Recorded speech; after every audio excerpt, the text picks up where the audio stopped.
Innovative Practical Pedagogy, Jensen Beaver, Physical Education and School Sport.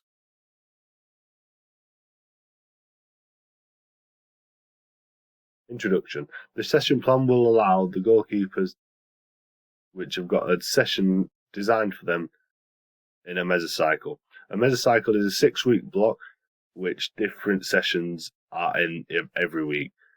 We will be showing 3 session plans and the continuous cycle, meaning more efficient learning for the goalkeepers to develop around their current time and the circumstances at the club.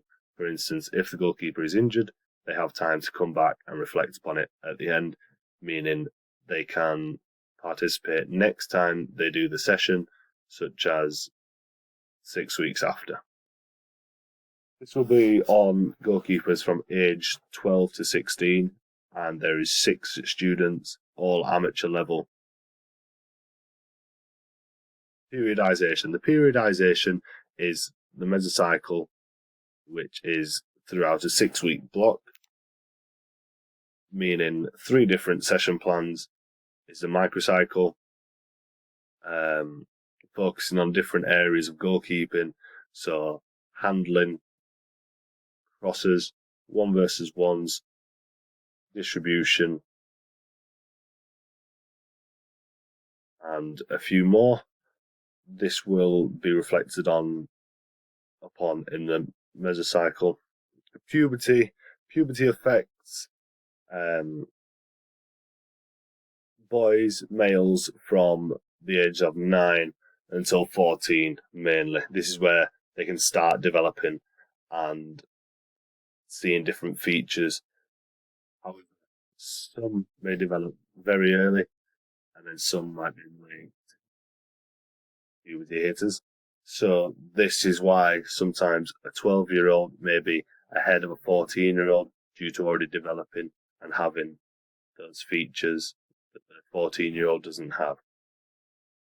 Puberty plays a great role within teenagers' day-to-day life, having the drift of hormones and the emotion which makes them feel uncomfortable.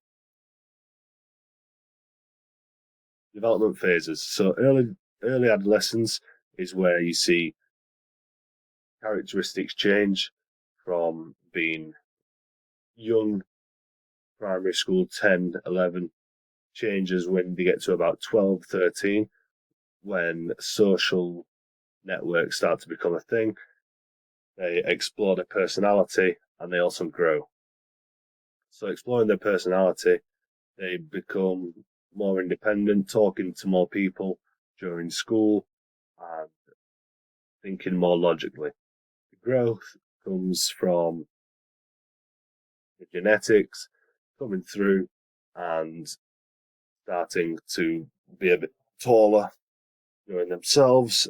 Middle adolescence, 14 to 15, this is when GCSE options is, so they will need to think very, very strongly about what they are doing due to hormones being all over and it being a very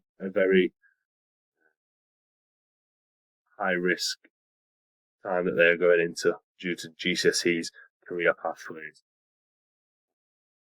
Development with peers will grow, make them a lot mindful and stronger. Moving on to late adolescence, this is 16 onwards. This is when the teenager becomes a man, anywhere around 16 to 21. This is when the main physical growth spurt will happen, maintaining muscle mass, whereas for the brain, cognitively, it will be fully developed, being able to critically evaluate any implications that may happen in the future. Having a failure in something to being able to excel in another. Mentioned that they will grow 12 to 13, grow 8 centimetres roughly. 14 to 15, they will grow 10.5 centimetres per year. which is a very noticeable height, meaning their hormones will be under rapid growth, will testosterone in their body, and their coordination will be affected. So this may impact a few participants during sport. During education, the cognitive development, this will be a limiting factor due to them being the participants being able to cope with different challenges, being able to critically evaluate what's happening. The social development, this is due to peer relations, so how they talk to other people, new people they may meet, developing as a team. This will affect outside of school, pushing themselves outside the comfort zone. Emotional development, this is where they understand what the self-worth is and understand their own identity. If they make a mistake during life, they will be able to rectify it and understand and mature. Talent development. So the talent development starts off in foundation and works the way up through the sporting continuum. The foundation is some really grassroots level, building up to the participation. So you're there every week, not missing anything. You're there for the participation. It means you'll be fit and healthy. Performance is the semi-pro, top amateur level, meaning that the mindset will have to be elite and switched on in a very growth mindset. Excellence in the elite category. So this is where those that identify as elite, they will know how to calm themselves down and get themselves ready for the games. Youth development model. If we look on the left-hand side, the light blue is the childhood, and the right-hand side is since time.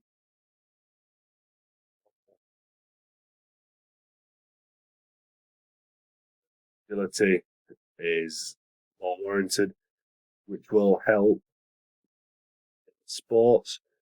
So the 5 C's are also outlined, which is competence, confidence, connection, character, and caring, which all indicates having a thriving youth and excelling throughout the youth development model. Characteristics, so there may be hormonal. This is due to puberty and different hormone levels being around. However, being aged 12 to 16, the understanding of the male may be very good, very knowledgeable, so they know what is happening to their body and they don't feel stress because of this. Meaning exam stress can affect and have a limiting factor on day-to-day life, living your life with regrets, whilst your family supporting you. Mindset will get you through these tough times. Development. So holistic development is the way that sessions will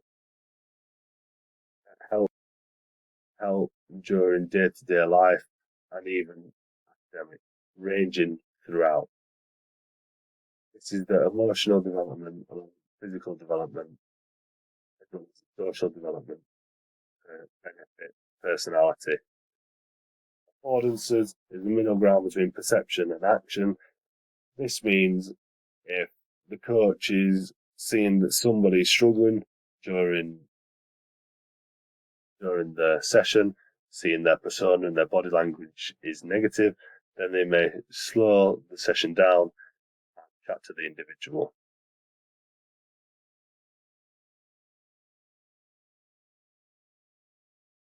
Strengths and weaknesses.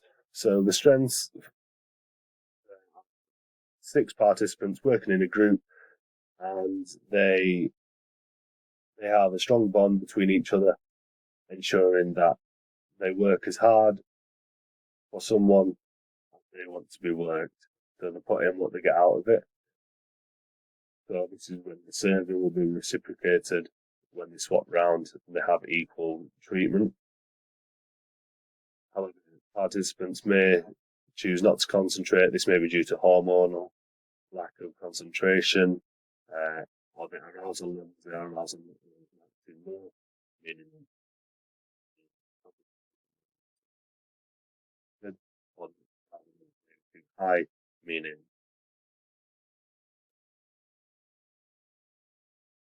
that they are too hyped up for the session. This could affect and lead to injuries to occur. Constraints-led approach. The constraints-led approach is the approach will take into consideration the environment which they are training in, ensuring that the session is not going to be inappropriate for. If the weather is very, very warm outside, then the diving session would not be applicable due to the ground being hard. The students may risk themselves and put themselves in danger. Non-linear pedagogy. If certain individual is struggling, then the task can be manipulated and changed to something else. This can be used all the way throughout the continuum, from foundation all the way to elite, meaning change anything at any given time. Environmental constraints. So this is how the social environmental constraints. This is how the family and friends believe in you, and you may struggle with the judge of the expectation of being judged. Physical constraints. This might be linked to the weather conditions and how day-to-day life sessions. So, as I mentioned in the previous slide, the weather conditions you have to take into consideration before coaching a session. The mesocycle. The ones that I've chosen is the diving, 1v1s, and distribution. So, the session plan. So, the learning objectives are to be able to successfully catch a ball at either side of the so, starting off with a light jog from touchline to touchline, doing dynamic stretches, opening the gate, kicking out, ensuring that you're all stretched off, stand in a circle and throw the ball to each other. Get your hands warm, and then work with a partner, starting off on the floor, starting the basis, and then start on the floor, sat down, dive inside, and then onto the knees, dive onto the floor, ensuring your body is ready for impact, so then stand up, and then realise that you need to go side to side and get down quicker using the correct technique. And cool down, ensure that you all stretch off efficiently, and making sure all muscle groups are stretched off, and finish it off with a bit of a challenge, crossbar challenge to finish it. Next session is 1v1s, so the outfielders, well, the other goalkeepers that aren't in goal, dribble towards the goalkeeper and try and take it round, and whilst they're in a low set position with the knees bent, this will help all parts of goalkeeping needing to be brave, not scared of failure. Session plan 3, starting the session, getting the ball moving by the feet. Start the main bit, start off close and then work your way up backwards. This is a good way of knowing where you are at, and then you go all the way back until you're not comfortable anymore, or even if you're pushing yourself out on something zone, it is there. Challenge to win, to finish, the references just there. Thank you.